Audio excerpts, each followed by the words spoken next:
I guess sort of like the reason I'm here is because at some point in time I stumbled into co-founding a biotech company. It was like it was an interesting journey, right? None of it was planned or deliberate. Anyway, I'll go through it in a second.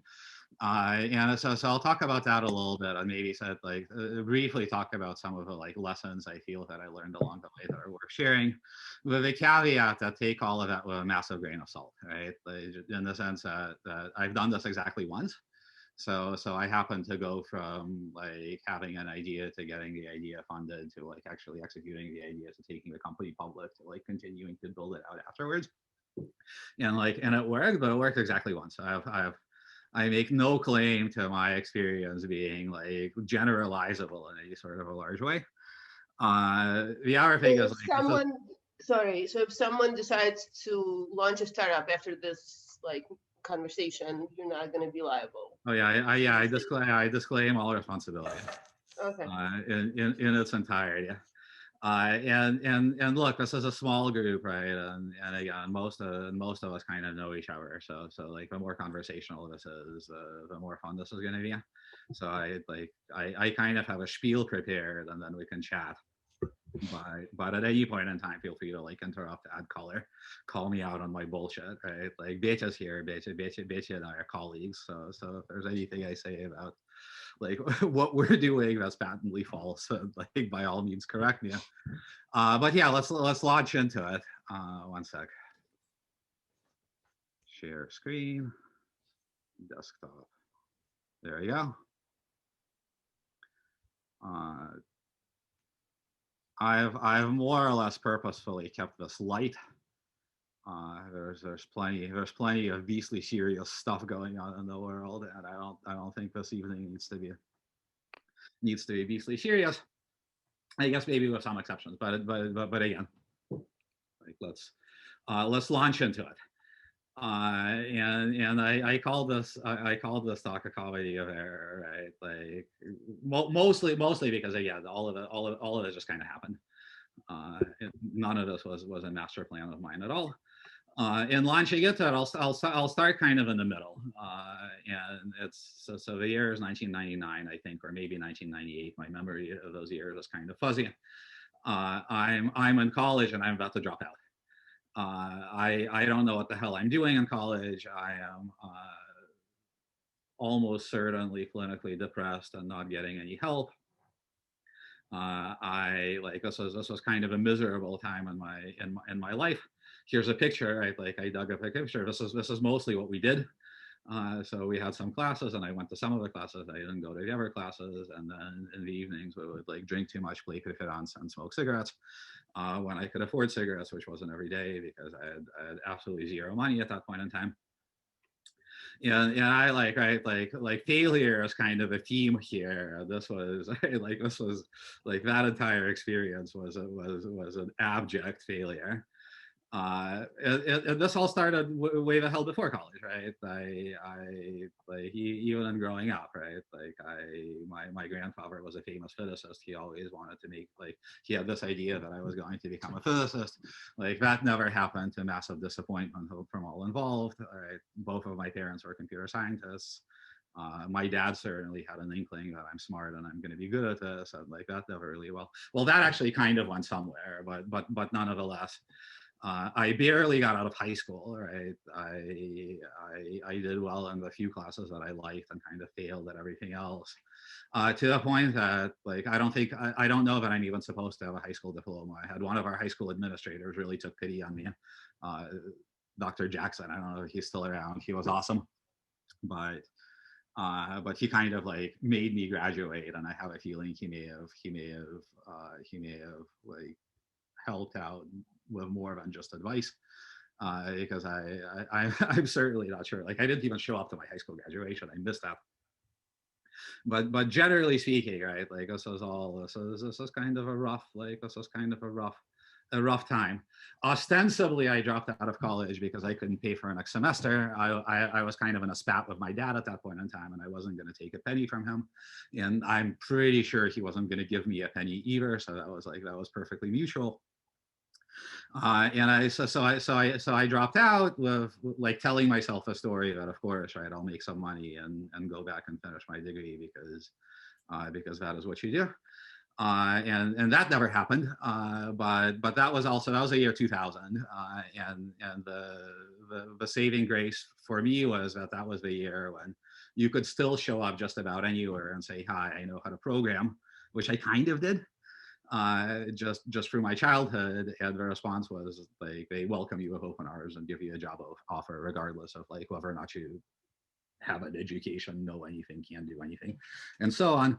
So I got a job as a software engineer at the startup with the help of my friend. And it turned out that I kind of liked programming, right? So this was kind of a break, right? Like it turned out that I actually liked this shit. I had been pushed towards programming my entire life, my entire childhood. I made myself a solemn vow that I'll never do this. But then it turned out, right? Then it turned out that when life kind of forced me to do it, like I liked it. I liked it. I thought, I don't know that I was ever like great at it, but I got pretty good. Then I moved into fintech, or what's now known as fintech. Back then, fintech I don't think was a term. And spent a bunch of time working on like various sorts of trading systems and various engineering capacities. I had followed my ex-girlfriend to San Diego, No, no. So can you speak a little bit louder or turn up the oh, volume? oh, okay. I think I'm being pretty loud, but I'll try to be even Yeah, louder. someone just yes. Yeah, I moved to San Diego. I followed an ex-girlfriend who went to grad school there, and wound up working for this guy. This is Harry Markowitz. He is a Nobel Prize economist, Nobel Prize winning economist who he was a retired, still is, right? He's alive and well. He's a retired college professor, and he kind of was teaching, I guess. So for a while, I was his private student. Like we would lock ourselves up in a conference room on Fridays for an hour or two, and he would lecture me on sort of economics from beginning to end. Uh, Sort of in many ways, this was like a chance of a lifetime. But I realized that I don't like finance. Like that at the end of the day, I'm fundamentally just not that interested. So that was a chance squandered. I still feel bad about it. Harry spent a tremendous amount of time on me, like trying to make something of me, and that never really happened. I felt so bad about it that I kind of completely dropped all contact with him when I left. We had only recently I wrote him a long letter, sort of thanking him for all of this stuff, and we have kind of reconnected. Uh, and then right, and then it hit me that I don't like it. Like, what am I doing? Right, I don't like this at this ripe old age of like 26 or something. In a sort of relatively standard midlife crisis, quarter life crisis fashion, I realized that life is short and I'm going to die soon. I'm like, what the hell am I doing here? And I started kind of frantically looking around for something else to do to get the hell out of finance and then hopefully do something meaningful with my life. For once, I wound up interviewing at a consulting company. I figured since I had no clue what the hell I was going to do, but I wanted to kind of see the world and see what other people are up to. I thought consulting might be a good idea, and I didn't get that job. And even, the thing though that even though I didn't get the job, I hit it off with a CEO of a company, and he wound up referring me over to a friend who was like in the ground stages of this venture in genetics, and that's how genetics happened to me, right? Like from a failed interview. So I joined this company and it was one of those, it was a startup that couldn't fail. Right, it was funded by the who's who of Silicon Valley, right, from Kleiner Perkins to Google Ventures to Sequoia, right? For those of you who know what the space looks like, we had people in our we had like at least 3 people on our board of directors who have buildings named after them in Stanford or in Berkeley, right? It was this like high flying company that was going to revolutionize everything. And I think you see where this is going. Uh, it did not, but Did, but even though that thing sort of did not work out, and I'll go into it a little more. In some ways, it didn't work out spectacularly, but that's where I met my co-founders, and the way I met each one of them was kind of a cool story in and of itself. So Michelle Cargill, she's a geneticist, and so I interviewed her as one of the first things I did on my new job at this company, Navigenics. And as I was going in to interview her, a company founder said, Hey, guess what? Guess who is giving a lecture, like in the same club where I did? Michelle, Someone. can you put yourself on mute? "Oh, I thought Michelle was giving a lecture." Like, if you ever have an opportunity to listen to Michelle, like, take advantage of it. Like, Michelle is wonderful, right? But I was basically told, as like, I don't care what you're going to ask her. We're going to hire her. Just make sure she doesn't think you're dumb. All right, so that was an interesting interview, and I spent the next like year and a half being very intimidated by Michelle. It's not hard to be intimidated by Michelle. She's an intellectual powerhouse, and she's like also has a heart of gold. But it took me a while to figure that out. But anyway, this is how I met Michelle. Sean came in as my new boss at some point in time. And he came in when I was done with that shit, right? Like, I had convinced myself that this company wasn't going anywhere. I was interviewing around, and I had at least one foot out of the door. So and then this guy comes in and introduces himself to me as like, "Oh, hi, I'm your new boss." And we had a one-on-one, and he asked me some like very open-ended question about what I think about this place. And against my better judgment and all of the good advice I've ever been given, I actually told him exactly what I think about this place, like beginning to end. And that half an hour turned into a couple of hours, and then we continued over beers, and as a result, he convinced me to stick around and try to help him rescue the ship. And then it turned out, that as he came in, he was like given a list of people who were disruptive, like shitty team players who needed to go. And I was prominently featured on that list. I was number 2. I'm still sad I wasn't at the top of it. But anyway, that's how I met Sean. And then the last of our merry band of characters, Matt, was he was just like a serial entrepreneur of sorts. His 2 previous startups where he was on the ground floor got acquired by this company, Affymetrix, which I'm not even sure if it's around, but back then it was a powerhouse in our industry. They were sort of an early pioneer of scalably generating genetic information. They acquired him twice. He left with a scandal both times, and he was proud of his reputation as the single most disruptive person in the history of that company.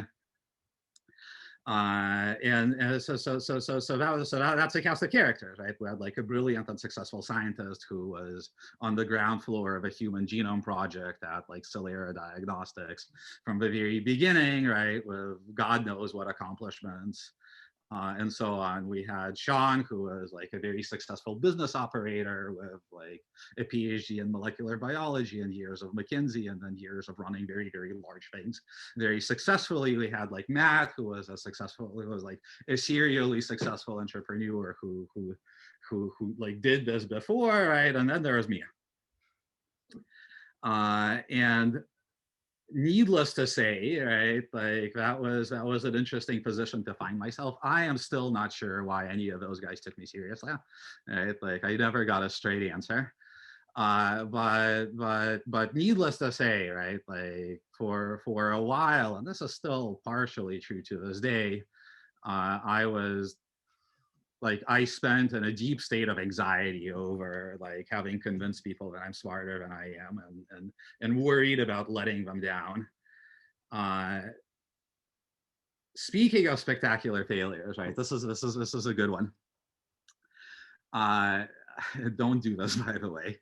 And this is relatively late in the game, right? So we have tried to sort of rescue the venture, try to figure out what to tack into. I had by then, once again, we were convinced that the business model wasn't going to work and what we were trying to do was wrong. But we had a plan, right? We had developed a plan in genetics, right? Like we actually had a fairly clear picture of what we should really be doing. So here's what I did, and I thought this was going to work. I reached out to our board of directors, right, or at least the people who mattered on the board of directors, right, as basically a nobody. Like I wasn't even on the executive team, like in any sort of an official capacity. And I called an off-cycle board meeting, right. I basically said, you know what, guys, right, like this is like I need to talk to you all now. Like come meet me, and they did, right. So like I got them in a conference room. And I had a wonderful presentation on exactly what we should be doing. So like going from beginning to end, right? It's like this business model is bullshit. Like here's like we need to tack towards clinical applications. There's an actual need there. There's an actual business to be done there. We have a bunch of money. Here's what we have in the bank. About a third of this company are people who need to go. So like all of this needs to be sort of fired and restructured. But like Sean, like knows what he is doing and should take charge. And I took him through it. And amazingly enough, I wasn't fired on the spot. Knowing what I know now, and again, knowing what I know now, the main reason I wasn't fired on the spot is because we were busy trying to flip a company at that point in time and losing. And I was their like head of software, so like losing their head of software would have looked bad. But naturally, right, like I got a promise that my sort of thoughts and suggestions will be considered, and nothing happened. And at the same time, though, like we really have discovered what we felt like was this massive need. I never, or I don't know if this is true for the rest of the crew, right? Or it's probably not true for the rest of the crew, but I certainly never set out to start a company. I never like thought of myself as an entrepreneur. That was never a goal of mine. I got involved in trying to figure out like how can we rescue this thing that I'm already a part of. And in the process, we identified something that felt sort of very real and meaningful. And when the board didn't go for the suggestion, we resigned and decided to have a go at it ourselves. Right, we felt really strongly that this needs to be done. We felt really strongly that we know how to do it. So like, all right, we're in Silicon Valley, right? Like, let's do it. Step one, of course, is to get business cards, right? And this is the first of the series of the series of logos we designed. The company was called Locus Development back then. I think Sean put this together in Microsoft Word or something, but we got business cards, right? We had business cards, and this was great. We had a thesis for what we were trying to do. It basically came down to three sort of relatively simple like pillars or like elephants, if you will. One was that we were convinced, still convinced that while on some level, we're scratching the surface of understanding the interplay between genetics and human health and wellness. We knew more than enough, like we, the collective we, right, the scientific community, right? We knew more than enough to be very, very useful to people. The technology was there, right? That was when what's known as next-gen sequencing, but a scalable, high throughput, with some caveats, high quality, like productionizable sequencing technology was on the market, so we could like actually go and do this. And that, so the knowledge was there, the technology was there, but for a set of reasons, and mostly historical reasons, like it wasn't being brought to bear on the problem that like actual real live people were experiencing in any sort of a real way, right? And as we were figuring this out, we were running around like medical offices, and we had talked to the parents of sick children, right, on these like multi-year diagnostic odysseys where something's wrong with a kid and it takes years to figure it out as people go from test to test, and insurance companies stop paying for it and the parents go bankrupt while the kid is getting worse. We saw so much like suffering, for lack of a better term. And we felt strongly that like we can address this, like we know what to do here. So we had our founding thesis for our company. We put together a pitch deck. This is a slide from like the original, the first version of this. Amazingly enough, right, some like 11 years later, we've actually kind of built this. So we're one of those companies, which I think is relatively rare, where we're still doing exactly what we set out to do. So like the strategy has remained incredibly stable. We got lots of technical details wrong along the way. It took a lot more time and money than we ever thought it would. Like, had we known that it was going to be this hard, we would have been too afraid to get started. But we're kind of doing this, right? Like, and in many ways, in some aspects, we've actually kind of achieved this. We had, right, like we drew a bunch of like technical diagrams. This is another thing from an early slide. Unlike the strategy that was like actually kind of on point, this is like this has nothing to do with reality at the end of the day.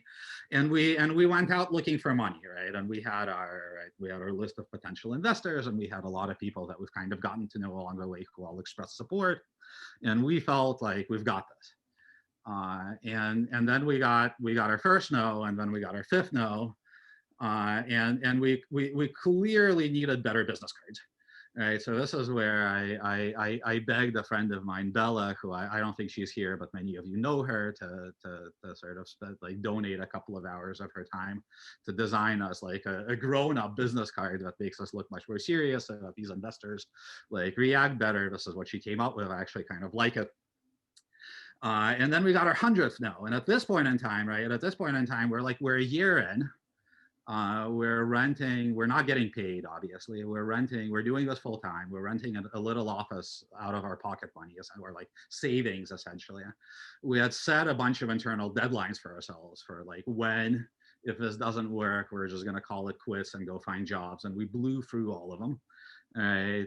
But we just couldn't, like, the thing is that as we kept doing this, as we kept pitching this idea, we just believed in it more and more, right? Like we were continuously drinking our own Kool-Aid, and we're like more and more convinced, right, with each passing day, with each passing like failure, with each passing no that we got, that like this needs to happen, right? Like this needs to happen.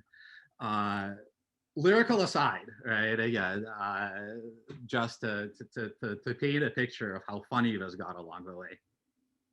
So this was a shop called Claremont Creek Capital. Who they're like really awesome people. They wound up actually giving us a term sheet, right? Like we didn't take their money because we got it like a different deal that we went with. This was towards the end. So we show up to pitch to these guys, right? And let me try to remember this, right? So Sean's wife just gave birth to their first child something like 20 hours before. So he like hasn't slept for 48 hours, right? So he is like, he is barely holding it together. The day before, I had fought and got my ass kicked like miserably in a Brazilian jiu-jitsu tournament. So I had like a whole side of my face was kind of black and blue. I was very, very beat up. Matt had gotten the concussion in like a pickup basketball game or something, so he had trouble standing. Like it was a pretty serious concussion. He wasn't doing well. And Michelle was sick with something. I don't remember what it was, but we like here we were, a merry band of four. Right? Like we showed up and did it. And shit, they gave us a term sheet. I think that. If anything, was like we displayed perseverance, which brings me to my next point, right? Like, so Einstein never said this, but I've always liked this definition, right? That the definition of insanity is doing the same thing over and over again and expecting different results. And the thing that's really striking to me, having had this experience, that this is also the definition of like heroic perseverance, right? Like not giving up, like the overcoming of obstacles, like all of these things that are so romanticized in our culture here. And you can only tell whether or not you're crazy or persevering in hindsight, right? Because it sure as hell feels exactly the same way while you're at it, right? Like you're banging your head against this wall, for a year, right? And like you're burning through whatever little money you had. And like, are you crazy or are you determined, right? And what's the difference, right? And the only difference is the result, right? Like had it not worked out, we would have been crazy, right? But it worked out, so we were heroic. So there we go, right? Like we had talked to a total of 104 potential investors, kind of flying around the country. It took us about a year. And finally, we ran into this like little shop based out of Connecticut. Like everybody in Silicon Valley said no to us. We were literally at the end of our spreadsheet. Like we had a spreadsheet of like anybody we could possibly talk to. And we were towards the end of it. when this little outfit called Thomas McNerney and Partners, TMP, like decided to give us money. And again, knowing what I know now, I'm pretty sure, like, they never fully admitted to it, but I'm pretty, they're towards the end of their round, towards the end of their fund, and this was their last fund. Like, the principals were on their way towards retirement and switching to playing golf all day. And I think they kind of wanted to close out, so they took a flyer, right? We were completely outside of their investment thesis. Like, we didn't fit it. Like, they mostly invested in like medical devices. We were nothing like the sort of thing that they invested in, but it worked. So on 8/3, right, on 8/3 2010, we got a term sheet for $5.3 million to get going. On 9/7, the money was in the bank. I was at Burning Man at that point, right? Like, that was a time when there was no reception at Burning Man. So I drove into Black Rock City not knowing whether or not this thing is going to come through, and then I spent the next week like doing my best to disconnect and not worry about that, together with my wife and my friends. And then as we drove out and like into Gerlach, I was frantically checking my cell phone because I got reception and the money was in the bank. So it worked. So of course, right, we need better business cards. So this is our third in the series of our logos that I call the crematorium. It was supposed to be a representation of us sort of like industrializing genetics and doing it on factory, like sort of this like genetics factory. Michelle hated it when I called it the crematorium. I hated this logo. Sorry, Michelle. But here we were. We had better business cards. We got going. And this was an email I had waited for a long time, right? Like, I finally got paid. Because by then Marina was basically bankrolling all of us, right? She was supporting me as I went around on my crazy venture. We didn't really have much savings going into it, and we're pretty much out at that point in time. So this was an important email in my life. And that is when it hit me that I'm way the hell out of my depth, right? Out of our team of 4, my background was in software engineering. We didn't really need software engineering for the next 2 years, right? What we needed was bioinformatics, because we were like in the very, very early stages of R&D. So I started playing bioinformaticists to the best of my ability. I designed assays, right? Like I wrote analysis pipelines for sequence data. It was uncomfortable, right? But like, I tried really hard, and then we hired real bioinformaticists, and then of course everything got easier. But that was kind of an experience. But in any case, at this point in time, we're good to go. So on one level, like, the good news is we have a company, we have money, we have a plan. It's a pretty good plan. We believe in that plan. The bad news is that we're still, all things considered, a bunch of nobodies. And while we felt pretty good about our ability to sort of develop this technology, it was also pretty clear that the amount of capital it would take to really see it through is something that we would never have access to on our own. So we frantically started looking around for support from like the big names, from like the titans of the industry. And we lucked out. Right, we wound up getting a meeting with this guy, Randy Scott, who, again, in our space, you could compare him to like anybody, right? He is one of the, like, I don't know, 3-4 people who really changed the face of biotech in the US over the last 20 or so years as he was active. He co-founded and took public 3 companies in a row, doing a whole bunch of good. And he was one of those people where, like, when we had met him, he just got it. Right, like and after so many conversations with people who like didn't understand what we're trying to do, or understood what we're trying to do and didn't believe what we're trying to do, like up to and including the people who actually gave us money, I'm pretty sure that they didn't fully understand it either. They just felt like this would be like a good swing to take.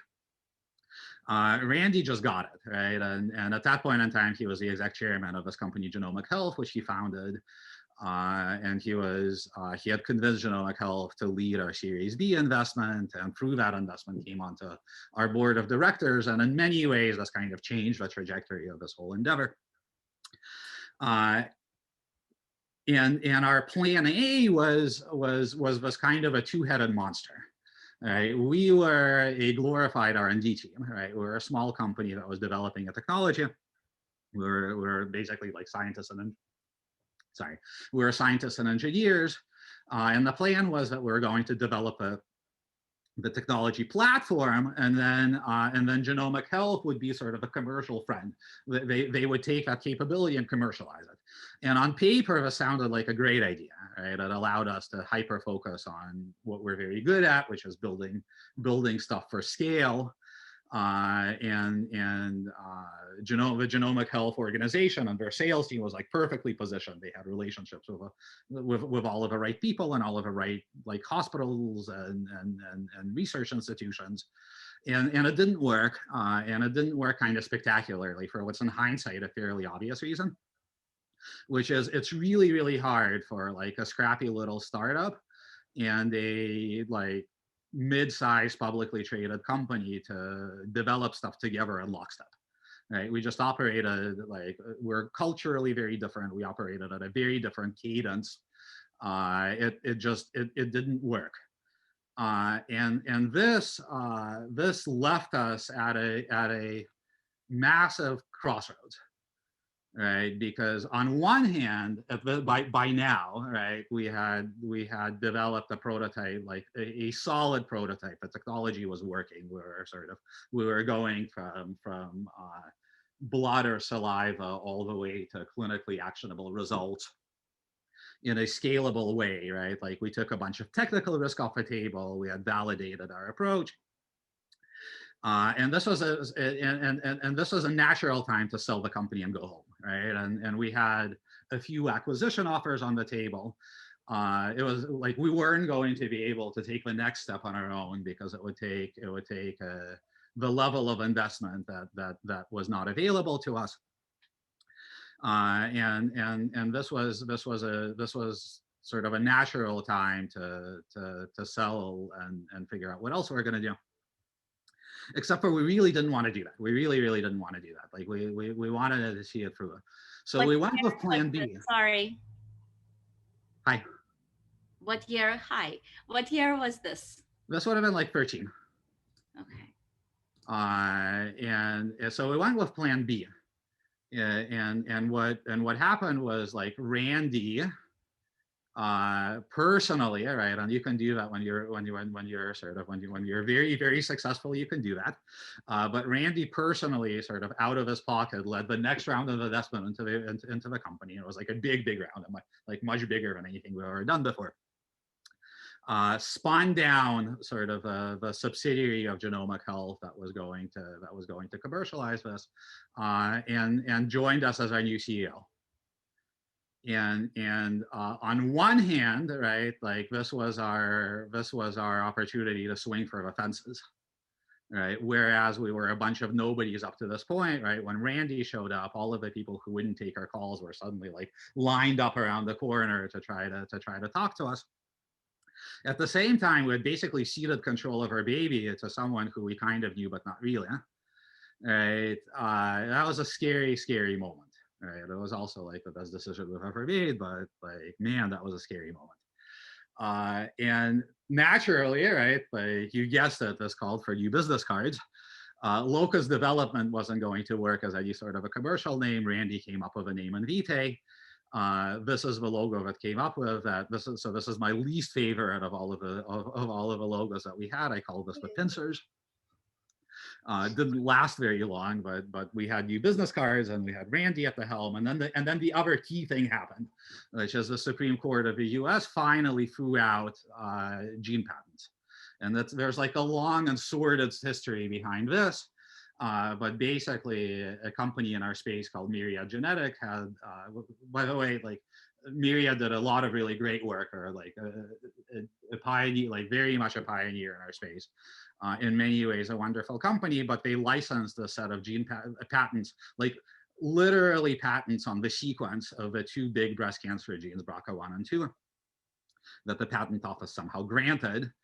And they enforced them aggressively, right? So like you couldn't actually sequence and interpret those genes lest you wanted Myriad's lawyers to come after you, which by the way is like crazy, right? Like whoever you're sort of whoever you attribute this to, like evolution or God's intelligent design, right? Like the prior art for the BRCA1 and 2 genes preceded Myriad by like whatever, some tens of thousands of years, but So what was nonetheless, it? right? Sorry. So what was actually under patent, like the actual sequence that The couldn't be released? oh, I mean, so patents are complex, right? But like one of the claims that was actually successfully enforced a number of times was the actual sequence.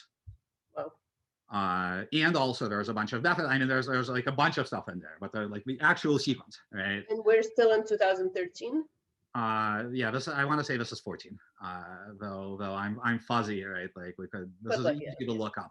This was a seminal, right? This was like a turning point. The Supreme Court case was a turning point in our space, but the Supreme Court threw them out unanimously, right? And this, by the way, was also kind of a surreal experience because here I was, right? Like, and I was like, we were involved in the case. We had filed a brief with the Supreme Court, and there I was, right? Like reading and even like a Supreme Court brief, right? Like I found myself like it has come to that, right? But nonetheless, the Supreme Court tossed them out, and that is when we basically hung out our commercial shingle, right? Like we started commercializing our technology. We started accepting orders, accepting clinical requisitions for this kind of testing. We hung up in our production facility, right? We had hung up this brass bell, which we lost, which I'm really sad about that, right? Like we lost the bell along the way somewhere. But we had this brass bell that we hung up there that we would ring every time a sample would arrive, and we sort of hung it up and then waited a week and then waited another week, and then like a sample arrived. So we rang the bell, and then like a couple of days later, another sample arrived and we rang the bell. And then of course, at some point in time, we stopped ringing the bell because things went well. But in any case, right, like that was the beginning of like the commercial story that became Invitae, and closely following that, we took the company public. So this was 2015. This is the sort of the founding team and some of our early investors over at the New York Stock Exchange. Funny story is a couple of days before we did this, I got like a really bad case of pneumonia. I was like sick as a dog, and when it turned out that like I need to get on this like private jet to fly to New York to like ring the bell, I could barely get out of bed. So I went to see my doctor, and I told her, I was like, hey, I need to go to New York, and she said like, hell no, you're not going to New York, you're gonna die. Right, and we had this back and forth where I told her, I was like, I am going to New York, right? Like, how many people get an opportunity to do this, right? Like, I am not missing this. So like, prescribe me whatever the hell you can, right? Like, but I am getting on the plane, and like whatever pills you give me, give me. So she did, and I got on that plane, and like later that evening, we were at some sort of like a steakhouse with like all of the bankers and the team, and I had to give a speech, and I still remember that, like I don't even remember what I said. I was trying not to fall down, right? Like I had this like asthma inhaler that she gave me, and I like puffed as much of it as I could, and then like said whatever, like tried to say something at least semi-coherent and not fall down. But anyway, we took a company public, and we took the company public super early, right? Like in fact, there was one of the analysts. I wish I couldn't find it anymore, but there's like in the press, there's actually like an analyst and like an analyst paper. There's a donut shop in Alaska with more revenue than us, which I think is true, by the way. I think there was a donut shop in Alaska with more revenue than us. But that was a great time to take companies public, and we also had Randy at the helm, and Randy, I think, could have taken like a PowerPoint presentation public at that point in time. And that again, it was a really scary thing to do because it like going public exposes you to all sorts of scrutiny. There's like I mean the pressure's on, right? Like this is when shit gets real, like very very real, and at the same time we had the opportunity and we seized it, and this was an incredibly good decision, because another half a year later the door slammed, and the biotech sector went out of favor for a while, and like a bunch of companies I know who were like developing in parallel to us wound up either having to sell or close the shop because they just couldn't get access to the capital anymore. But we did, like, we got out. Cheers. One sec. So Yeah. can you explain that decision? Like how did you, why did you see that like you needed to take it public? Like what goes into that kind of decision for those of us who have no idea how this works? Well, You're stupid. so so in very, very short, right? Like the difference between being public and being private is who you can take investment from. Right. So when I'm public, I can issue shares and sell them to anybody, and that can be a hedge fund, right? Or it can be somebody in Robinhood, right? Like, I mean, there was no Robinhood back then, but on some right, like somebody trading with their spare dollars, and that gives you access to a lot more investors, right? Like most people don't invest in private companies for lots of very good reasons. It also makes, investing in public companies is in a way less risky, because public companies have all of these reporting requirements. They have to publish all of this data. And you have liquidity, right? So like if I buy public company stock, and tomorrow something changes, or in a day something changes and I need the money, I can sell it, and I might sell it at a loss, but I can still sell it, right? Like if I invest in a private company, then until and unless it becomes liquid for whatever reason, either through an acquisition or an IPO or something, right? Like I actually can't pull my money out. Right, like I am committed, and also the company is much more of a black box, right? Because like there's less scrutiny, so there's basically more risk, and money is more expensive. Like that risk, the lack of liquidity and the associated risk gets priced into what capital costs you. So basically, like public capital is cheaper, and there's more of it. And that's the short answer, right? Like we can by the time I'm like. But were you worried that you would lose control? Like, do you have more Yeah. control? So Oh you would yeah, have to, right? Like it's scary in many ways, right? It's scary because you lose control. It's scary because you now have to manage Wall Street expectations, right? Like you have to basically forecast what you're gonna do, and then if you don't do it, then you're in a bind. Which often could force you into like short-term thinking, right? Like you can get into this like Wall Street treadmill where you're focusing on like meeting your next quarter's expectations over like actually doing what's right for a business in the long term. It's like there's lots of things that make this scary, but and also it then like it gives you access to much more efficient a much more efficient way to raise capital, as long as people continue believing in you, right? Because that's the other thing. If people stop believing in you, then like there you go, you're done, right? And you're done in a very, very public way, right? If you're like private investors stop believing in you, like the rest of the world doesn't need to know, right? But if capital markets stop believing in you, right? Like there's a scorecard. So yeah, there's like it wasn't necessarily an obvious choice, but in hindsight, it was a very, very good choice. And also, again, we can talk about this later, but at least in our case, like the scrutiny and the forced rigor was actually good for us. Mhm. Like we got a little spoiled with being able to like kind of do anything and everything we wanted because we had Randy Scott and people were lining up around the corridor to throw money at us, and like we got a little scattered. So like in a way, right, like this actually forced us to focus. That made us healthier. And then the funniest thing happened in the world, right? Like where to me, I wound up the head of HR in a publicly traded biotech company, right? Which like if you know me, right, that is a hilarious, right? Like that's a hilarious proposition, and had or at least felt like a hilarious proposition. I feel like I did pretty good work, but we literally used to joke about it. And in so many words, what wound up happening is we're growing rapidly, right? And we're making this transition from again, a small team of like very, very like-minded scientists and engineers types and engineer types to now we had all sorts of people in all sorts of functions, and we had lawyers and we had marketing people, and right, like, and in all of this, we started sort of losing direction. And like warring factions emerged, and different people had different ideas about the future of a company, and things were kind of rough organizationally. So that's when we realized that like shit, HR is a thing and we need to take it seriously. And at first we did the reasonable thing, which is we went out and we interviewed a bunch of like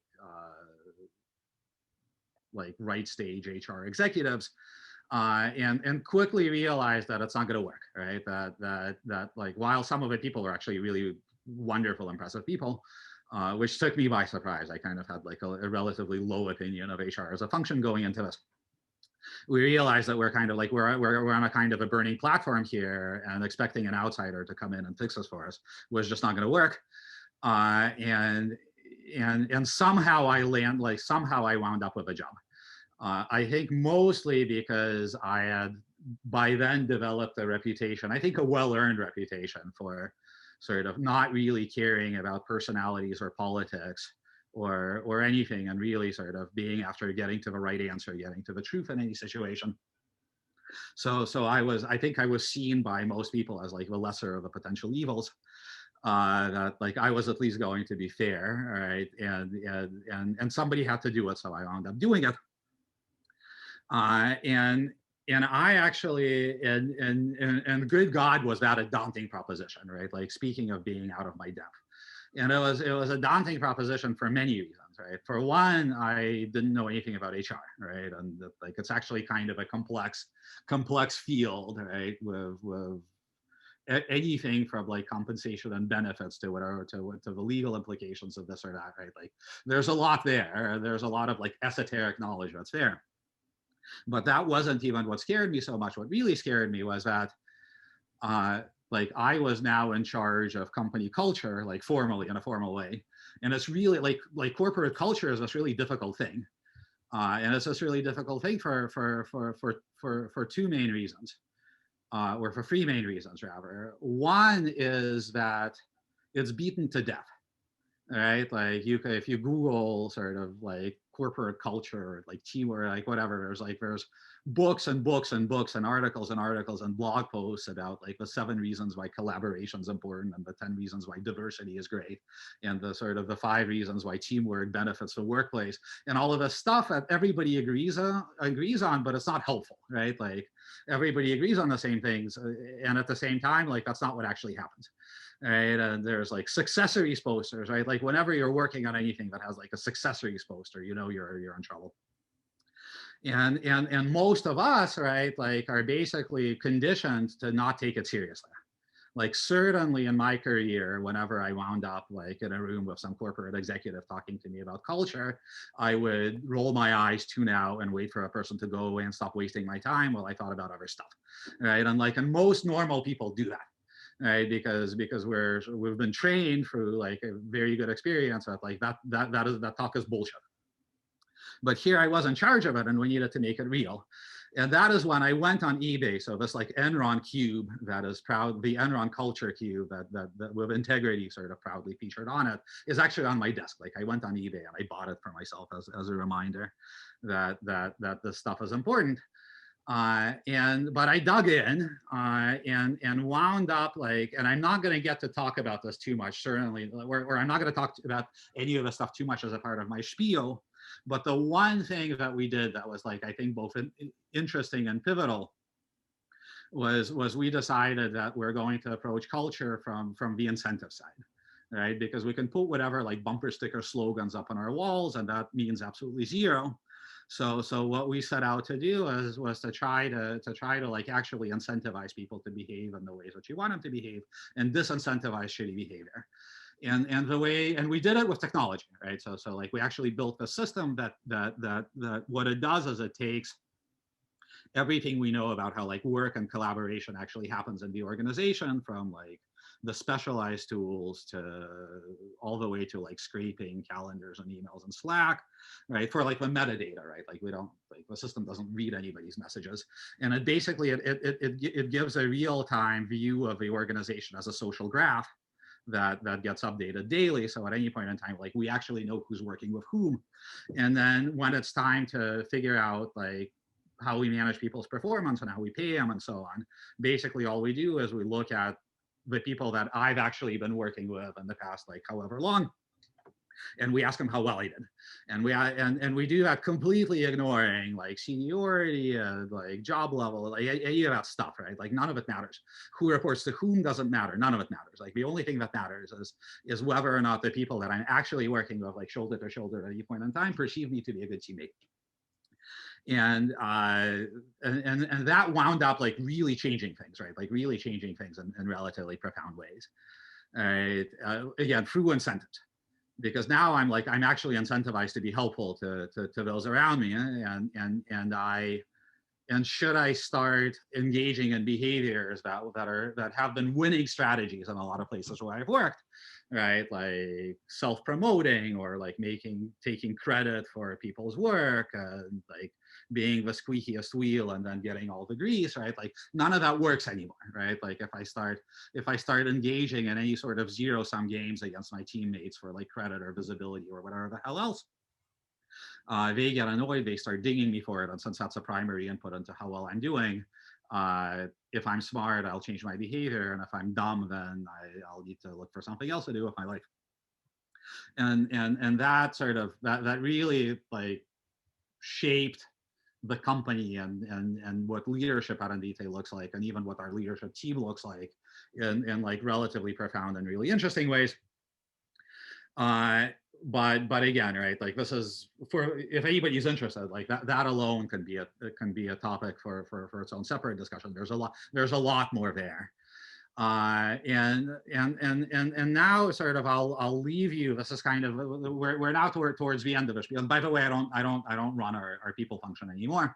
I've handed it off to I've handed it off to a professional. It's in very good hands. And I am personally now shifting back towards the R&D side of things, slowly but surely. And this is kind of the end of my spiel. So I'll leave you some parting thoughts. Again, with all of the caveats that I talked about in the beginning.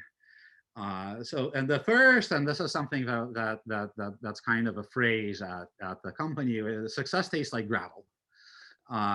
Like we've been very successful in lots of ways, right? And generally speaking, again, in the US and Silicon Valley, there's a lot of like mythology around business success, right? Like there are these stories about these like grand company founders with their incredible visions who sort of move mountains and are the Davids who take down the Goliaths. And those stories are often told as these like heroic epics with like a beginning and a middle and an end and a crisis and a resolution. And that is not what it feels like, right? It feels like the sort of everything that we've done over the like 11-ish years or 12-ish years that we've been at it has been really hard. All of like we've had a tremendous number of setbacks along the way, right? Like some very, very public. It doesn't feel heroic, right? Like it looks kind of cool in hindsight, but while you're at it, you're chewing gravel. I've already made the point about the difference between perseverance and insanity, right? Like you could like while you're at it, you don't know, right? Like you could be crazy or you could be persevering, and you don't know. And this is one of those things. This is like one of the pieces of advice that I give freely when people ask me about like what I want to start a company, what should I do? And I tell them like, look, wait till you get an idea that you're in love with. Wait till you like there's something that you want to do so much that like you won't forgive yourself if you don't do it. Because it's gonna be really hard, right? It's gonna be really hard, and if you're and it's probably not gonna work, right? Like the chance of succeeding, right? Like in trying to start the company, I don't remember the numbers, right? But there's like the chance of actually succeeding in any real way is minuscule. The vast majority of these things fail, and not for lack of trying. And there's frankly like again, I did well pretty, right, but there's if you're trying to maximize making money, there's other ways to go about it with much more sort of guaranteed results. So like only do this if you're like absolutely in love with this. Which brings me to the next point, right? The motivation versus mission. Like again, people talk about motivation like in the business press and the sort of in the business circles, people talk about motivation a lot, and in my opinion, entirely too much. Right? There's like books and frameworks and programs on how to motivate yourself and how to motivate your employees and how to like motivate this and motivate that. And like, don't get me wrong, motivation is great. But motivation is incredibly fickle and unreliable, right? Like you can be motivated one day and then your cat dies, or like the wrong president gets elected, or something happens, God forbid, to one of your loved ones. Basically what I'm saying is like you can't rely on motivation. Like it can and will be taken out by an externality, right? Like over and over again. And when motivation abandons you, and when it's hard to get out of bed in the morning and like hard to do your work, like, and much less lead others and like inspire others to do their work, what's really helped me, and what we try to really sort of emphasize, like I talk about this at every single new hire orientation that I do, is having like a very clear and a very personal reason for why you're doing what you're doing. Because that can be the thing that like actually helps you get out of bed in the morning. And I don't mean like a lofty goal or some like grand mission or numbers, right? At least for me, it's personal stories, right? It's like the conversations that I had with the mothers of very, very sick kids, right? I have lots of them, right? But like that is the mission, a sense of purpose, is something that no one can take away from you, right? Like when you always have it, it's internal. It's all about the team, right? And this is something that gets tossed around a lot, right? And obviously, right, like our people are our greatest asset, and like nothing gets done without the contribution of the folks. But what I mean here is not that part is kind of obvious. Of course, you need good people, and of course, we value good people tremendously. But a team is much more than the sum of its parts. And the way a team operates, and the culture, if you will, of how people work together is really often the deciding factor, right? Like we've lost a lot of good people along the way, right? Including people who we thought that we could never live without. And while I sort of dearly miss many of them, we lived without them just fine.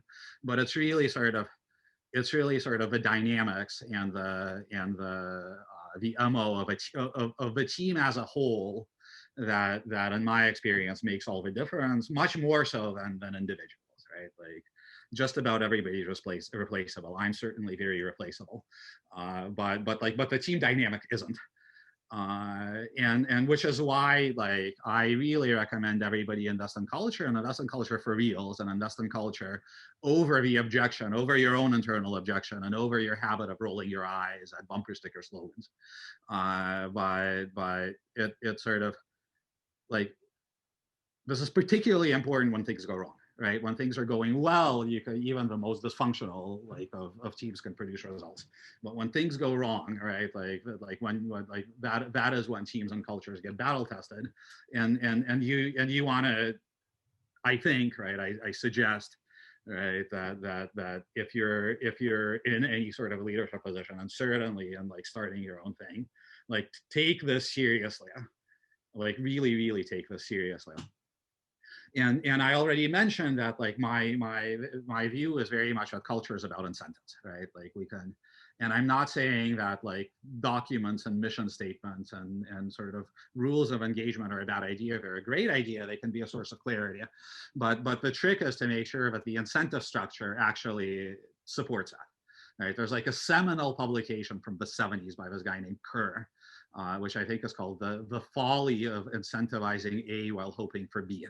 That goes through a bunch of these like business cases of various organizations that talk about the importance of collaboration while incentivizing the opposite of collaboration, and so on.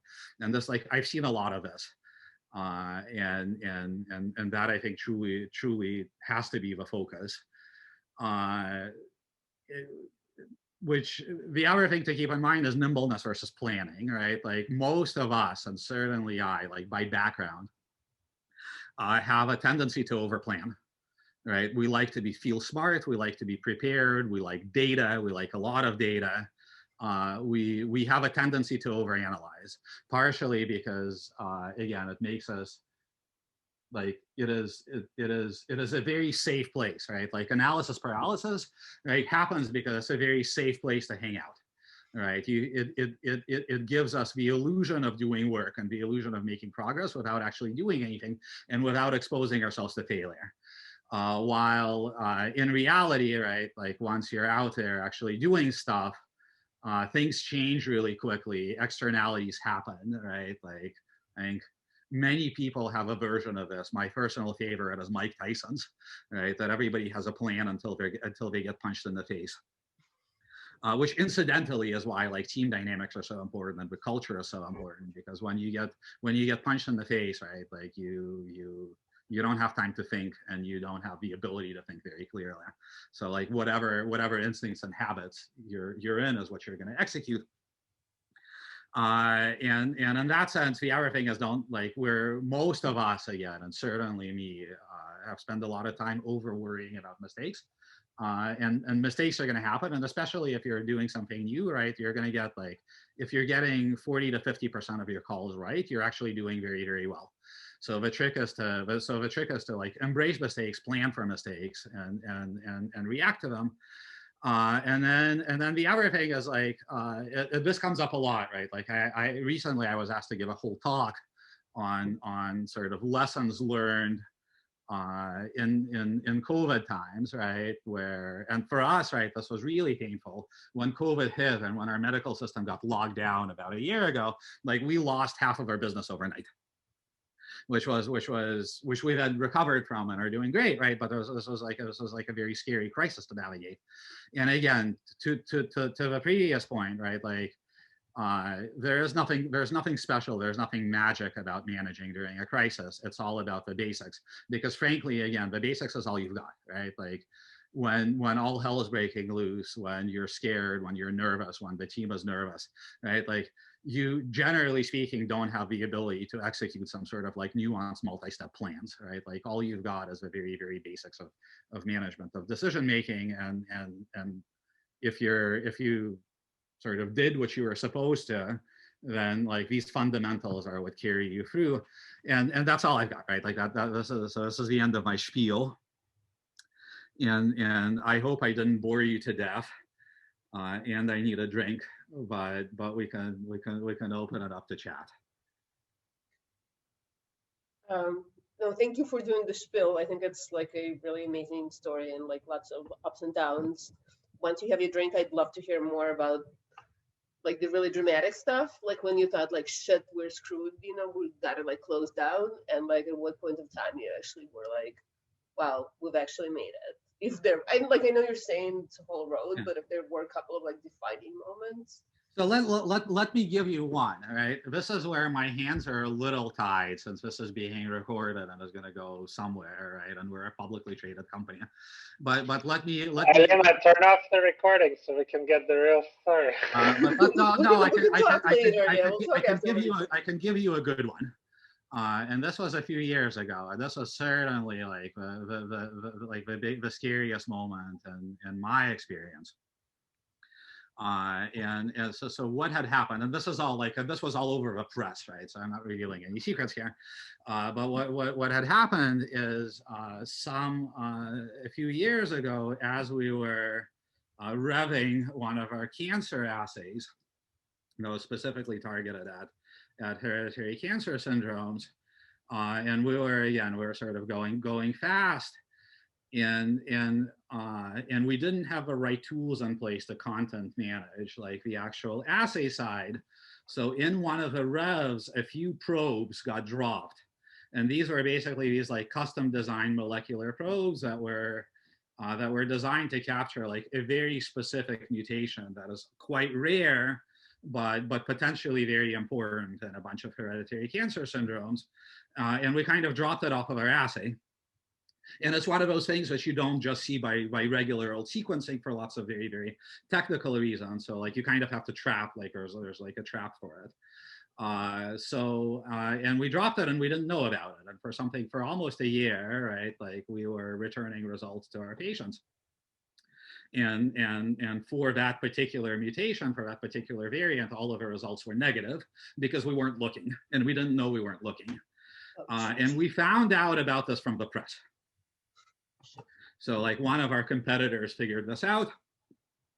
Generally speaking, in our space, when something like that happens, you sort of privately and discreetly call up a lab director and get it fixed. It's actually a very common occurrence in our space, right? Like, unfortunately, though, again, we're changing things. Anyway, these this was like an ugly competitive moment, but they went right to the press. So like we got called for comment. And then we had again, like we're in our niche, right? Like all of the big outfits and even a bunch of like general tech press, right? Like started publishing stories with headlines. Like the one that I remember was that a genetic testing company screws up 50,000 tests for cancer patients, right? Or something, right? It was like a flood of that shit. And that was rough, right? And it was rough because I had always, like, my biggest fear throughout all of this was that, like, sooner or later we're going to make a mistake that hurts someone, right? Like, these were results that we're delivering to cancer patients who are potentially going to decide what surgery they have based on what we tell them, right? This is scary stuff, right? These are human lives. And at the same time, right, like it was the first like big public thing that happened to us. We were kind of like the darlings in our space up until then, and the world turned. And what we and in a funny way, I was actually kind of like, and I'm going to get sappy here, right? But this was actually this was actually one of my proudest moments. Because of what we did, and especially because of what we didn't do, right? Like, so what we didn't do is we didn't play any sort of a game of musical chairs and figure out whose fault it was, right? Like, there's absolutely zero attempts to find a scapegoat and who gets fired, right? Like, none of that happened. The team that got alerted, like, it was a little chaotic at first, sort of obviously, but very quickly rallied. The right people started figuring out like how to subdivide our response strategy. Like a technical team went after figuring out exactly what happened and why. And then of course, what are we going to do to our process to make sure that this never happens again? Like a communications team proactively reached out to all of the patients that were impacted and all of the clinicians whose patients were impacted. Our sales team immediately started reaching out to all of our like client accounts to again, like deliver basically what I consider like a full apology, right? So like, here's how we screwed up, here's why we screwed up the way we screwed up, here's how we're going to fix it, and here's why it's never going to happen again.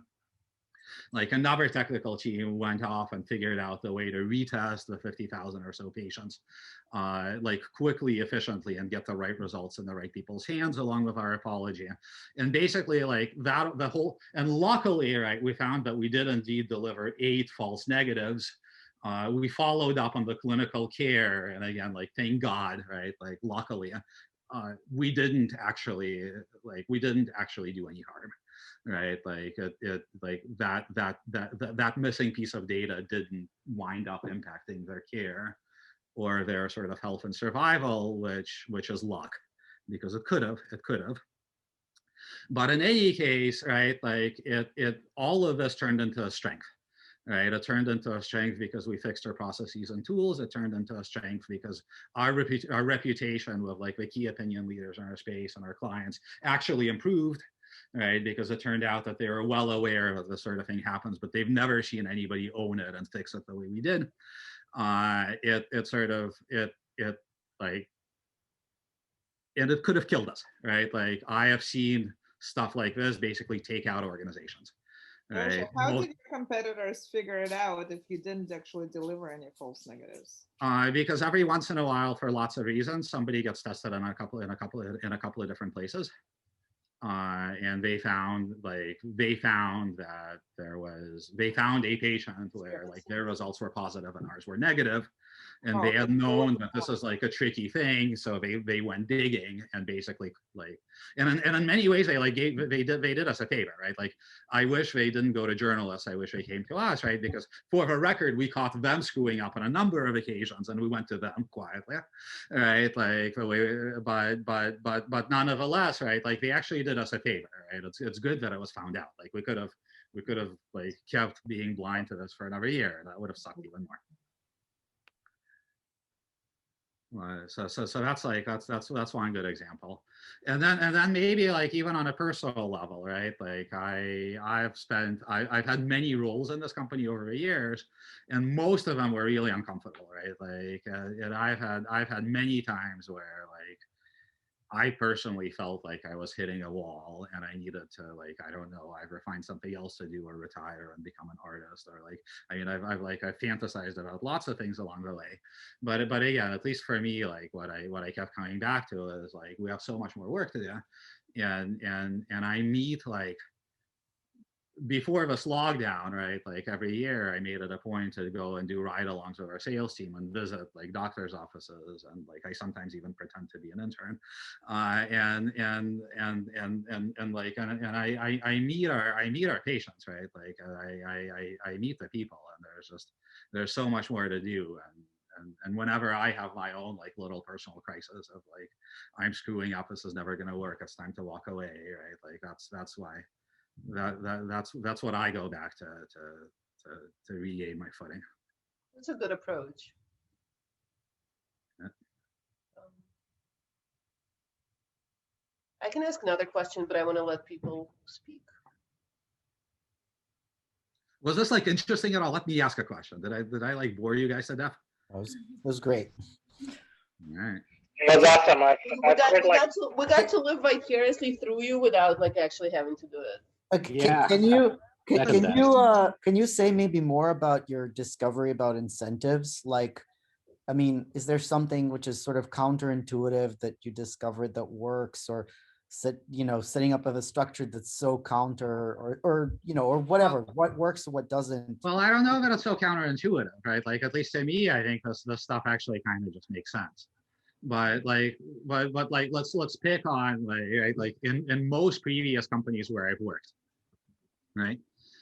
If I'm an accountant, right, then my fate, right, like I'm in this basically feudal relationship with my head of accounting, whoever he or she is, right, like, and the entirety of my incentive structure is basically to please that person, right, like that person decides what I work on, how good of a job I'm doing, whether or not I get a raise, right? Like whether or not I'm allowed to go to the bathroom, right? Like it's just like incredibly one-sided relationship, and it's problematic, right? This is problematic in a number of ways. On one hand, it's prone to all sorts of abuse, right? Like and all sorts of bias. Like so like if I have all of it, if when one person has all of this power over another person, like inevitably bad things are going to happen. If they're a bad actor, then like very obvious bad things can happen. There's like good data on this, and like in the organizational research space, and basically like the more feudal the relationship within an organization, the more there are things like harassment, bullying, whatever the hell else, right? Like bad things.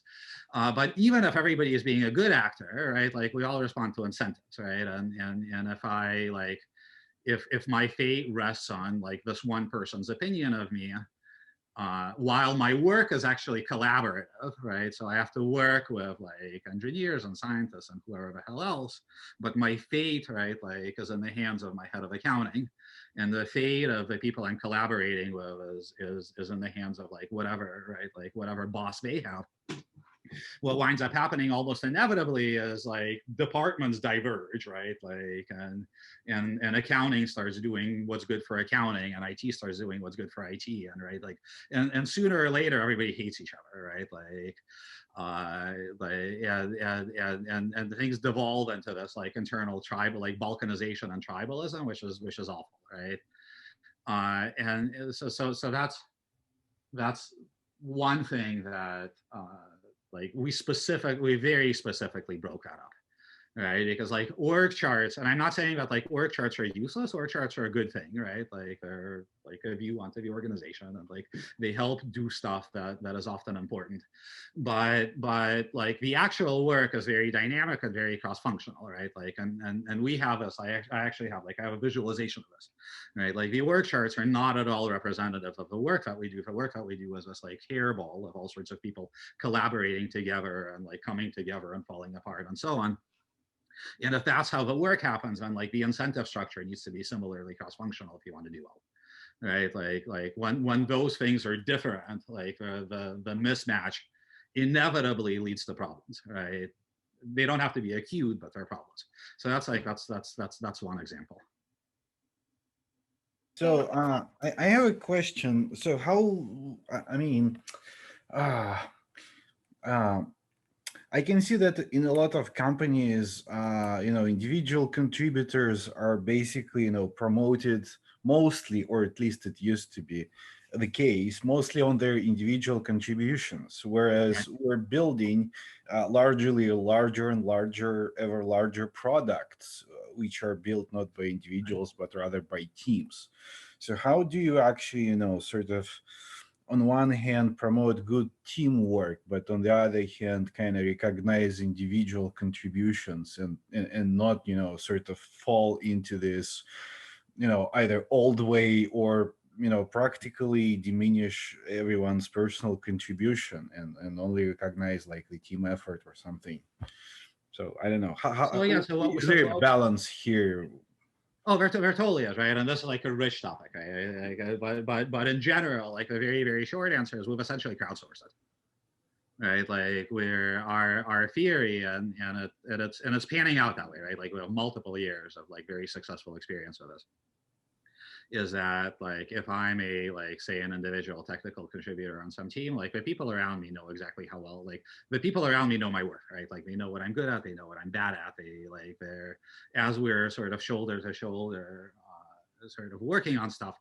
And again, in our case, right, like given that my fate is basically being decided by how much I'm valued by those around me who we're actually working with like together, it incentivizes good teamwork, right? And it like, and if you're and then of course, right, there are these examples where somebody is say brilliant but an asshole, or well, brilliant but an asshole is easy, right? Like there's generally speaking no room for assholes, right? Like they're never worth it. They're never worth it, right? But if you're like brilliant and say like rough around the edges and don't have good communication skills, right? Like that is much more subtle.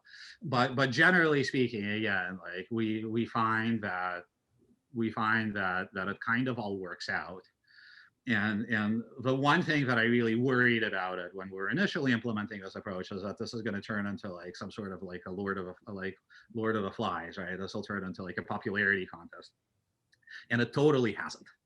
Right? It totally hasn't. It turns out that like people are actually very good and very thoughtful, and are in aggregate incredibly fair in sort of evaluating each other, and we're not seeing a popularity contest, and there's again it's hard to talk about examples because these are People like don't give each other bribes for a good review. yeah, like it's actually and people recognize, right, like another worry was that like making difficult decisions was going to be penalized, right? Like if I have to make a tough call, right, and then like am I suddenly going to lose a popularity contest? And it turns out no, right? It turns out that like people actually respect those that have to make tough calls and step up into making different, like it all. The one thing that I learned about all of this, which was kind of like took me by surprise in a good way, is that I had all of this paranoia. Like I was thinking of people in general as much worse than they actually are. Like it turns out that like that like people are actually really good to each other, right? And this could be some selection bias, and it could be that we do this like wonderful job hiring, but I frankly don't think so. I don't think we have any sort of a magic like bullet for hiring. Like I actually think that if you put people in an environment where they have agency and where their voice matters and where they're contributing, right, like then they behave, right, like they return the favor.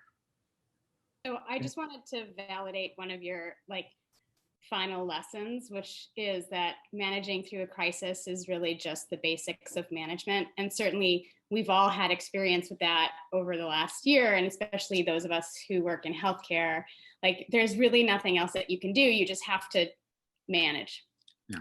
And Yeah, but and again, like the basics, all you've got, right? Like you were just punched in the face.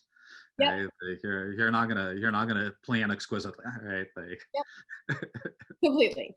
And then something that I hope that you were going to talk about that you didn't touch on, and maybe you can just say a few words about it, goes back to a conversation you and I had like early in this journey, where you were, I think at some point in your company, you were transparent about salaries. And I wanted to know, like, oh man. Yeah, how did you, how did that go? And when did you decide to stop? So we were not. And this is one that I got overruled on this, right? Like I from the very beginning was sort of adamantly making the point that pay is screwed up, and one way we're going to keep ourselves honest and sort of bypass all of the bullshit is we should just publish everybody's salaries on the freaking wall, right? And we haven't done that. There's a big debate about it, and there's sort of, I think there are relatively convincing reasons on both sides. I'm still like, I don't know how it would have played out, but I like, for what it's worth, I think it would have been a good idea. But at the end, no, this was one of the many things I got overruled on over the course of our history. I have a totally separate question. As a successful founder, are you ever thinking of starting it all over again, doing something different? Oh man, yes and no and maybe, and I don't know how to answer that question, right? Like I certainly have thoughts every once in a while, and every once in a while I have that feeling again where like, and with me it's mostly around healthcare of various sorts, because this is where I play, where like I have this feeling that like I am seeing a massive need, right? That like there's a parallel here, that like there's also a lot of money right now. As a VC reporter, I can tell you that much. So it's a great time. At the same time, right? Like I have my crises every once in a while, but I'm like, I'm not planning on going anywhere, and partially because look, there's so much more that we need to do at Invitae, right? And there's like, we have a lot of plans that are going to be like vastly impactful. And if you take a look at our grand vision, we're just getting started. And look, and at the same time, right? And this is where like and I'm not saying this to brag, but we've already, right, like this thing that I had a part in from the very beginning, it's already had like measurable macro level effects on healthcare, right, in the US and even more and more and sort of in the world, right? Like where it's hard to do this kind of back of the envelope math, right? But we've lowered the price and the accessibility of clinical genetics by at least an order of magnitude in the well-served niches and a couple of orders of magnitude in many of the other ones. And out of the like well over 1 million of patients we've served, and again, and we're sort of on this exponential curve, so it's going to be more.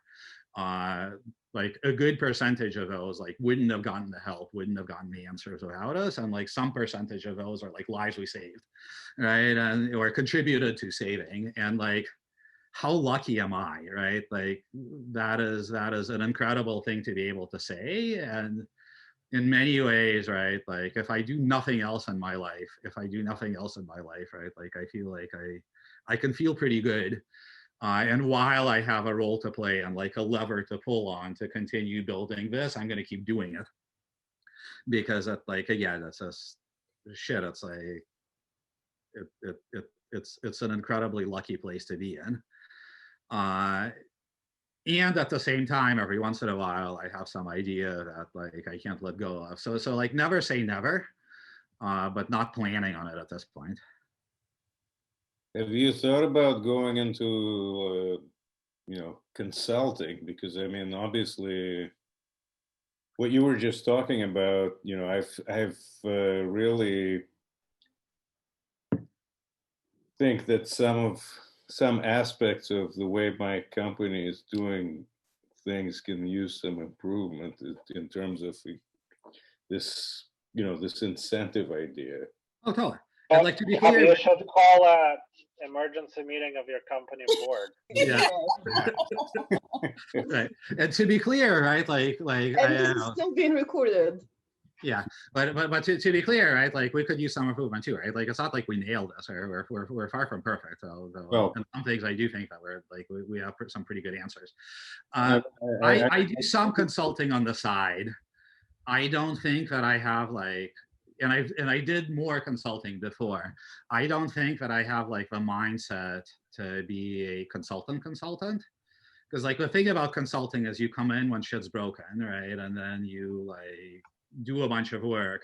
You're almost always gone by the time things start working, and I kind of like seeing things through, and I find that like the few consulting projects that I got really into, and then right, like in some cases like I don't even know how like what happened, and that was always like a really frustrating experience, right? So like I do some consulting. I'm happy to help in any of these things, right? Like I get brought in to help in these things often, into sort of like friendly organizations and so on, but I'm not like, I don't think that like full-time consulting is something that I'm going to enjoy. So, well, that's fair enough. You guys can talk after.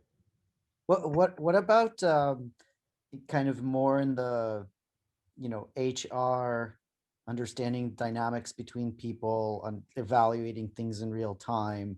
I mean, that's a very separate thing from literally the medical and genetic piece that you've, right. I mean, is that something that can be sort of taken to be its own thing? Oh, I totally think so, right? And we have like we've built a system which is in many, or not in many cases, like it's literally unique, right? Like there's nothing else out there, right, that basically layers the feedback and performance management system right on top of like a rigorous organizational network analysis. We already have, right, like the system's mature enough that we already have a few other companies using it, right, like including some like relatively big companies using it. I totally think that it has legs as a standalone effort, and like I'm beginning to actually dedicate some time to this right now. So yeah, that is totally a thing. You didn't really go into the technology itself that you guys developed, and I'm just curious whether there was like, competition in the market that was way ahead of you. If you were like the first player in this space, like how did that whole thing play out? So we were yes and no, or we were very much a first player in the space that recognized that in order for genetics to live up to basically its like potential, it needs to be thought of very, very differently. So like clinical genetics has been a field with lots of players for ages, right, for a long time.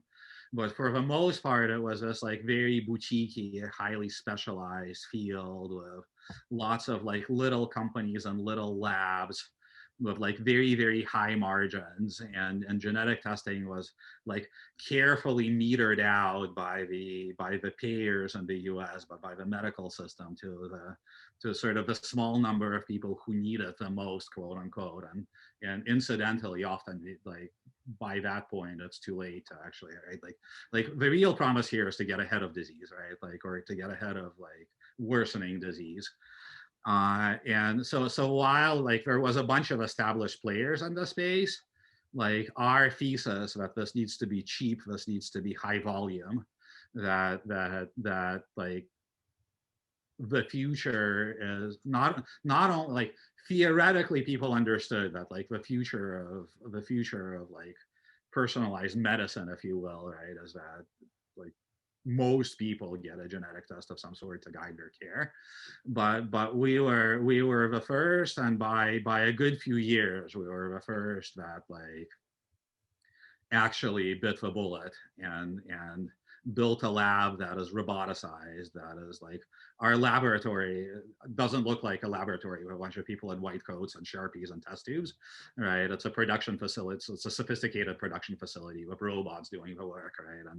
And on the sort of data interpretation side, that hi Raya, that's my daughter. So on the sort of data interpretation side, which is kind of a hard part. Well, both are hard, right? But we've invested tremendously in software systems and information systems that can do the sort of thing that used to look like a mini research project, oftentimes automatically. And when sort of research and expert opinion is required, it's sort of a scalable, convenient system that learns from the expert input for the next time we see a certain thing. So we were like,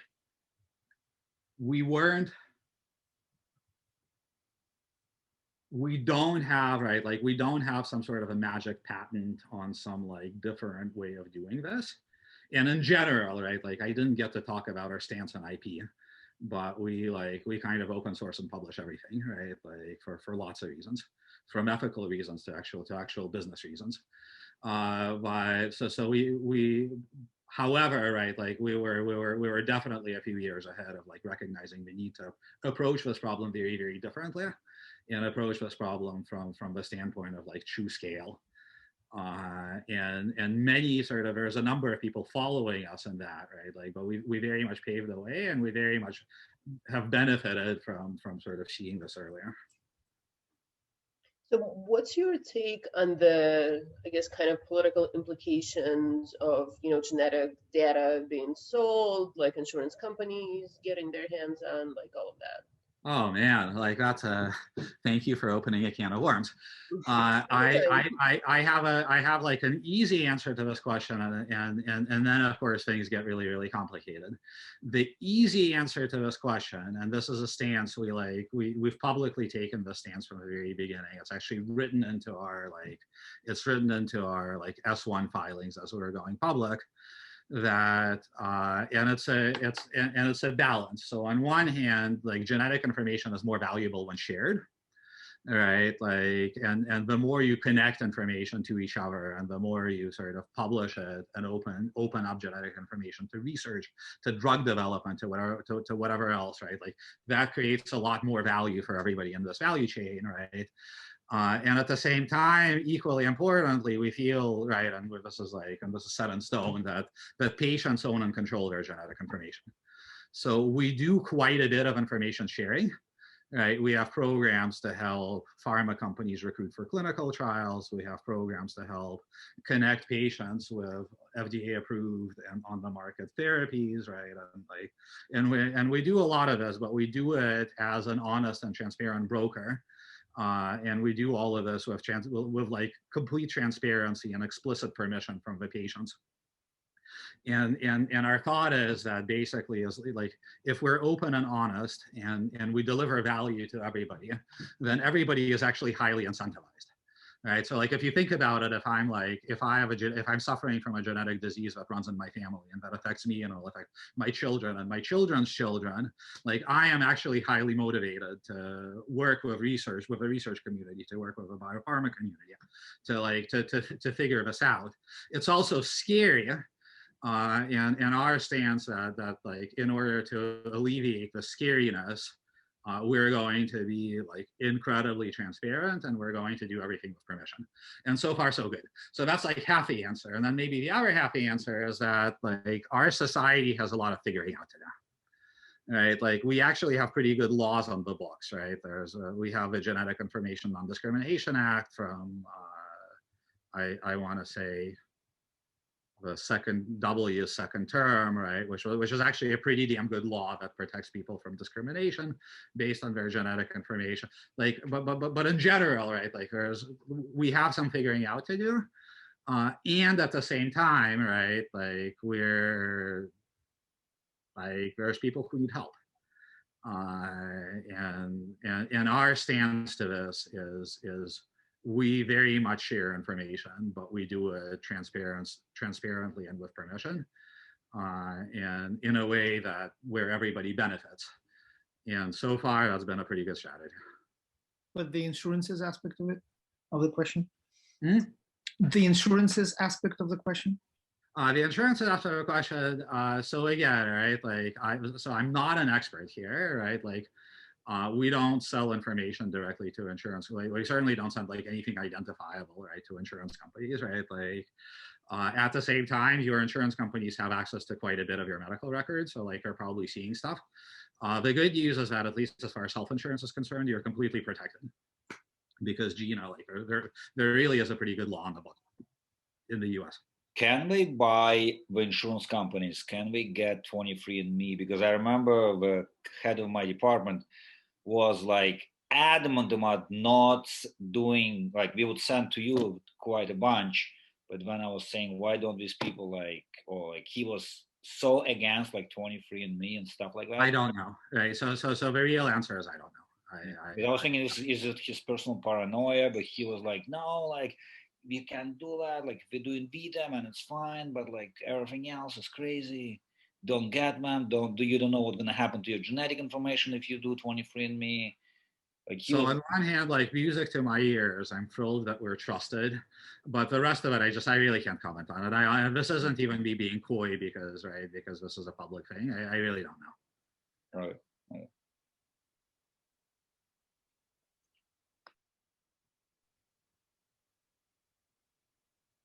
But I am. I couldn't resist.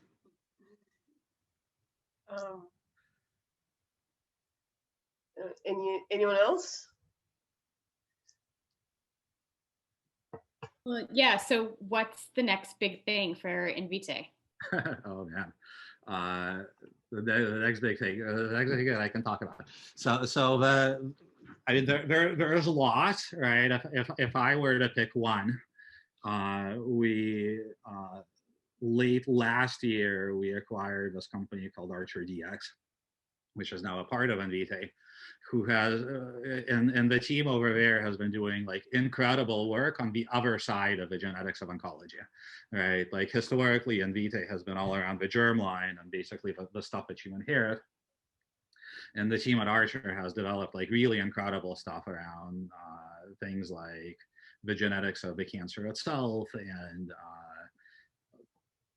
sort of follow up like remission monitoring, like a blood test that can basically inexpensively and scalably monitor people who are in remission for the cancer coming back, like before you would ever see it on imaging or whatever, right? And it basically completes the arc, right? So right now we have the entirety of the capabilities that we need. Like a goal of ours, and this was like a stated goal of ours was that like we would like to get to the point that when the next time one of our loved ones is diagnosed with cancer, we can say that like here is the entire suite of sort of information and services and guidance that you need in order to take as much risk off the table and in as much as it's possible have control over what happens next. And there's a lot of work to do to connect all of the pieces, but at this point in time we have all of the pieces and we're rapidly working on connecting them. And that is like that is pretty incredibly impactful, right? Like once we get there, and we will. We're totally gonna get there. Alex, is that the work you're doing? Is that similar to the work that Grail is trying to do, where they're trying to see if they can do early detection from blood? Yes and no, right? I mean, there's definitely a lot of overlaps, right? Like I'm also not like kind of like my previous comment, right? Like I actually am not intimately familiar with what Grail is up to. They're certainly sort of one of the players trying to do like good and meaningful things in this space. So like I am like superficially very much a fan, but I can't really comment on the details. I don't know. I think there's also Freenome. I think they're Grail and Freenome. They're like the two that are claiming that they're furthest along in this space, but you know, until you really see it, you don't know. Yeah, no, I mean, again, like this is going to happen, right? That like it's going to happen. It's tricky. It might take a while. There might be fits and starts, but this is going to happen, and this is a really big deal. But it's super exciting. I really hope it happens sooner rather than later. You and me both. Right? Yeah. Like, yeah. It's good stuff.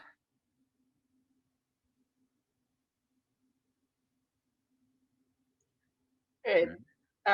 Yeah, if there's no more questions, we should probably give Lyosh a break. But thank you so much for sharing your story. It really was fascinating, and like, you know, kudos to you for like actually taking a rest. Yeah, no, thank you all. Like I got us. All right, there's a lot of talking about me.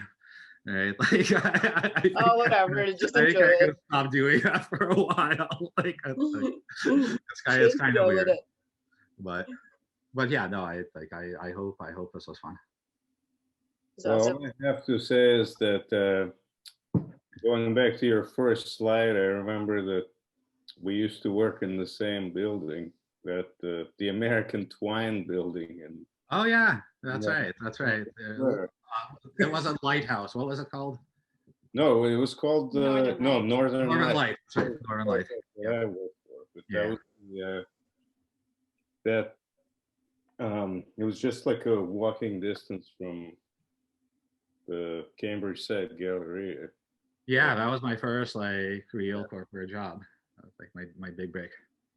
So what do you do? I know you are Valerie's husband, but I don't actually know your name or what you Valerie's husband. Woo! Because you guys always pop up as Mallory Davis. So. Elena, that's pretty much all you need to know. That nailed it. Sorry. That's nailed it. Okay, but no, so do tell. I am a librarian by trade, but I also work in I work in a library technology company now. Oh wow, cool. I'm gonna go pour myself another drink. I'll be right back. If I ever talk about anything, it's not going to be about that. So that's. He's a man of many interests. Yes. Awesome. Oh, and maybe you should say what your name is. Also? Oh, my name is Vlad, I think. Okay. Or I think a lot of people call me Bob. Yeah, I call him Bob. All right, I'll go with Bob from now on. Mm-hmm. But sorry to put you on the spot, but I was just wondering. Okay. Yeah, I would thoroughly endorse Bob on many different topics, actually. He knows a lot about a lot of things. So we're just waiting for him to pick a topic. Yeah, absolutely. Deep shit. Скажи him. Oh no, we can hear you. That was a ringing endorsement. True story. Recorded forever. For prosperity. All right, so then we can probably call it a night and hopefully see you all in 2 weeks or so. All right, my people. Thank you. All right, Good night, everyone. Have a good night. Good night. Thank you. Bye.